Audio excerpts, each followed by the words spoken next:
On one ordinary night, when my husband was driving with me at high speed along a deserted suburban road, he suddenly blurted out, "Did you know your cousin died?" For a while, I didn't react. Huh? She's dead, so there's no meaning for me to go on living either. Chloe Baker, let's go down and join her together. After saying that, he yanked the steering wheel hard. The car instantly lost control and plunged toward a deep pit beside the road. With a thunderous crash, the car slammed into the ground. Both Brandon Kensley and I suffered severe, life-threatening injuries. In his final moments, he mustered his last strength to tell me, "If time could be turned back to 40 years ago at the mountain's base, you must never save me."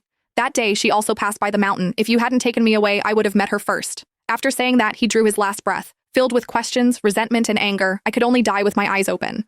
But when I opened my eyes again, I returned to 40 years ago. This time around, I decided to let Brandon and his first love be together. However, there was just one problem. I didn't have any cousins at all.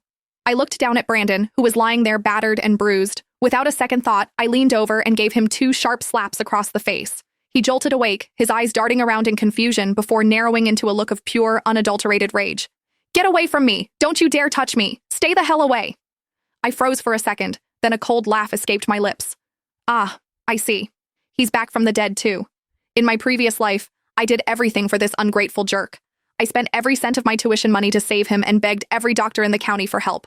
I stayed by his bedside day and night, and he once gripped my hand, promising the world, "Chloe, I swear, I'll never marry anyone else. I'll never betray you." And how did that turn out? He did become a high-ranking official, and I gave him 3 sons, but in the end, he hated me so much he wanted to take me to the grave with him. Fine. If he wants a savior, he can find someone else. I stood up and slipped behind a large tree without looking back.